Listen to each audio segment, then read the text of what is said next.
Hi guys, ako nga pala si Rex, pero tawag nila sa akin Tatog. Yung araw nga pala guys, samahan nyo akong kumuha ng mangga.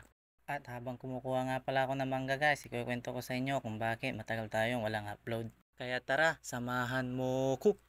Kaya nga pala tayo walang upload ng mga ilang araw guys, gawa nga ng nilagnat tayo at sobrang sakit ng lalamunan ko.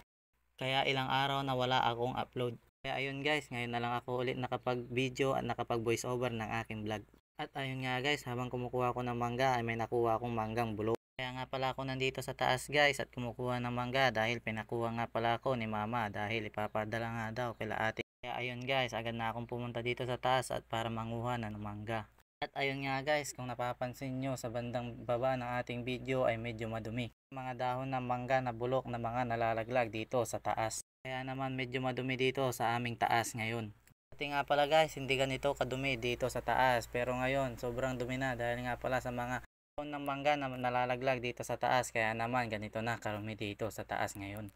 Ayun nga pala guys, bukas lilinisan ko dito sa taas. Kaya samahan nyo ako bukas. Samahan nyo ako maglinis. Tanggalin natin yung mga dahon ng mangga na bulok na nalalaglag dito. At yung mga sanga, babawasan natin yan guys.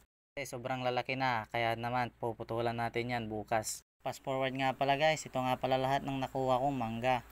Itong mga mangga nga palang nakuha ko guys, ito nga pala ang ipapadala namin kila ate. At ayun nga pala guys, ito nga pala yung mga manggang bulok na nakuha ko dito sa taas. Yun lang, huwag ka ulit mawawala bukas. Maraming salamat ulit sa iyong ilang minuto.